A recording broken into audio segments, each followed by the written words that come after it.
और हम आए हैं छपरा। हमारे ही घर का लड़का एगो मनीष है, जो मनीष से हम मिलने आए हैं छपरा। प्लस हम यहीं पर रहते थे, अभी तो हम यहाँ पर ना हैं। और मनीष जी से हम यही बात करेंगे कि अपना पढ़ाई के बारे में कुछ बताइए, आप छपरा कब आए और जो अच्छा लगे। हर हर चीज का ऐसे स्ट्रगल टाइम में ऐसे रहता है कि अपना कुछ बारे में बताए, चाहे कुछ बारे में सोचे। तो मनीष जी कुछ अपना बारे में बताइए। सबसे पहले तो हम राहुल जी को धन्यवाद करना चाहेंगे, क्योंकि मेरे ही घर के मेरे चाचा के लड़के हैं।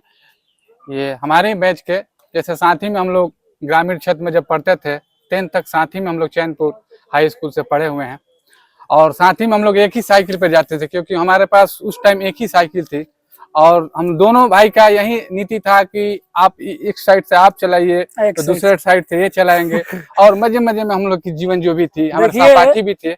देखिए मनीष जी, आप बचपन का जो बात आप याद दिला दिए तो बहुत अच्छा लगा। जी, जो साथ में हम लोग राजेश पटेल में द गुरुकुल ट्यूटोरियल में जी, हमारे राजेश सर थे उस टाइम। तो ये बहुत अच्छा लगा हमको। और साथ में आप ही बताइए कि छपरा आप कब आए? छपरा हम 2017 में आए यहाँ पे। मेरे ही बगल के सोहित चाचा है, जो कि अभी ट्यूटोरियल आर्मी में काम करते, उन्हीं के माध्यम से हम छपरा आने की कोशिश की। हमारे बड़े भैया जो अभी बाहर कहीं फॉरेन कंट्री में कमाते हैं, उनका प्रयास था कि बचपन से जब हमने अपनी पढ़ाई की स्थिति में, हम लोग का स्थिति परिस्थिति उस टाइप ठीक नहीं था। हमारे गार्जियन हमारे किसान थे, फार्मर थे, नॉर्मल घर से हम भी आते हैं, मीडियम फैमिली से। ऐसा नहीं है कि हम कोई बहुत बड़े उद्योगपति या रिसोर्सेस वाले व्यक्ति हैं। तो हमारी भैया का यह सोच थी कि हमने अपने जीवन में कठिनाइयों से आया है, नहीं पढ़ पाए, तो उसके लिए हम अपने छोटे भाई को पढ़ाएंगे। तो अब हमारे बगल के वो चाचा रहते थे, उन्हीं के साथ हमको यहाँ भेजे। तो हमने आया यहाँ पे 12th में, 11th में आया जी, 10th करने के बाद। सॉरी, देखिए हम मिस्टेक कर रहे हैं। अच्छा, कोई बात ना है, हर लोग अपना 10th के बाद हम लोग 11th में यहाँ छपरा आए 17 में। हमने 12th किया 19 में, 2019 में 12th करके पास किए। उसके बाद हमारी इच्छा थी कि हम डिफेंस में जाएं। बहुत अच्छा बात है। जानते हैं आप, आर्मी वगैरह गांव से जो भी बच्चे आते हैं, पहले सोचते हैं कि जल्दी में कुछ अच्छा हर लोग जितना भी किसान का लड़का रहता है तो उसके मन में यही रहता है कि हम अच्छा से तैयारी करो, डिफेंस में लग जाए। हाँ, जल्दी में कुछ अच्छा। बहुत अच्छा बड़प्पन की बात है कि आप देश के सेवा में, जय जवान जैसे जय किसान के बारे में ऐसे बहुत अच्छा लगा। नहीं, उस टाइम हम लोग का एक अलग से एनर्जी नहीं होती है जो हमको, नहीं भाई हमको डिफेंस में जाना है, देश सेवा के लिए कुछ करना है। डिफेंस के माध्यम से ही करना है, नहीं तो देश सेवा के लिए तो बहुत सारी माध्यम है, बहुत सारी रिसोर्सेस है। लेकिन हम लोग का सोच था कि हमको मतलब डिफेंस में जाना है, आर्मी वगैरह में, और देश के लिए कुछ अच्छा करना है। तो हमने आया यहाँ 12th पास किया 19 में। उसके बाद रनिंग शुरू किए, दानापुर भर्ती में भी गए कई बार। हमसे नहीं, रनिंग भी क्वालिफाई नहीं कर पाए। उसके बाद जैसे जैसे समय बीतते गया, हम सोचे कि रनिंग नहीं निकल रहा है इसमें आर्मी वगैरह में, तो थोड़ा पैरामेडिकल का भी आता है, उसमें देखते हैं। तो उस समय हम अच्छा दौड़ खसा लगाते थे, शरीर भी, फिटनेस भी अच्छा। अभी तो हम थोड़ा हेल्दी हो गए हैं, रनिंग वनिंग छोड़ दिए हैं तो। लेकिन उस टाइम हम बहुत अच्छा रनिंग वनिंग सभी करते थे। और अभी तक हमने 7-8 भर्तियां निकाली हैं, ये जो डिफेंस का होता है। बहुत अच्छा का बात है। जैसे BSF वगैरह जो भी आता है, BSF, CRPF, Assam rifle, ITBP, ये सब जितना भी फोर्सेस हैं पैरामिलिट्री का, उसमें हम अभी 7-8 गो में भर्ती निकाल ले। उसमें भी कुछ में छट जाते थे।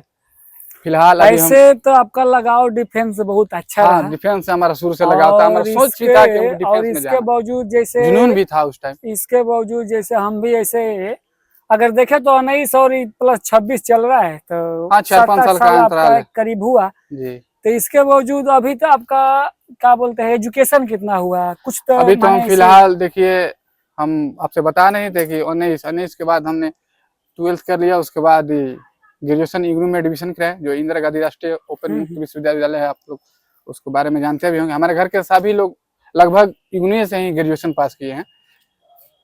इग्नू से हम लोग ग्रेजुएशन किए हैं। अभी फिलहाल में हम B.Ed का स्टूडेंट भी हैं, अपेयरिंग में अभी एग्जाम वगैरह, CTET वगैरह का एग्जाम भी देंगे, उसका तैयारी भी चल रहा है, कर रहे हैं अभी फिलहाल में।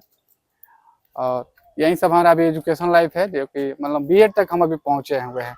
अब आगे फ्यूचर टीचर के लिए, मानिए भविष्य का बात है, अभी हम बने तो नहीं है, बस कोशिश है जो अगर कुछ नहीं हो पाया तो टीचर में हार नहीं होती जी है, जी, बस वही लगे रहिए टाइम पे। अभी कोशिश है कि हमको टीचर बनना है फिलहाल, और उसी की अभी तैयारी कर रहे हैं। अभी छपरा में हमको 6-7 साल हो गया अभी। और आपसे एक बात और रह गई जी मनीष जी, आप ही बताइए कि छपरा में आप रह रहे हैं तो लड़के लोग का दिक्कत क्या है, माने कैसे झेल रहे हैं? माने ऐसे कुछ अपना अंदर जैसे रहता है कि हम रनिंग करने जा रहे हैं, चाहे खाना बना रहे हैं, चाहे अपना सा मेहनत कर रहे हैं, तो उसके बारे में कुछ बताइए। देखिए होता क्या है, शुरुआत में जब आप घर से निकलिएगा कहीं भी ना, तो आपको बहुत सारी कठिनाइयाँ आएगी। जैसे मैं घर में आप लोग को देखे होंगे कि जो भी हम भी आए वहीं से, तो आपको अपना अनुभव बता रहे हैं।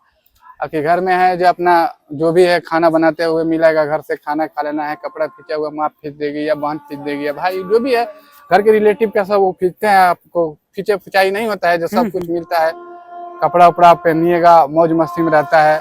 यहाँ आप आइएगा छपरा में, कहीं भी किसी भी भारत के किसी भी कोना में जहाँ जनरल कॉम्पिटेटिव का जो भी लड़का तैयारी करता है, प्रतियोगी परीक्षाओं का जो भी तैयारी करता है, उसका एक स्ट्रगल लाइफ ये है कि सबसे पहले उसका करियर जो बनाना है, जिस काम के लिए आप आए हैं उसके लिए आपको मेहनत देना पड़ेगा, समय देना पड़ेगा, मेहनत करना पड़ेगा।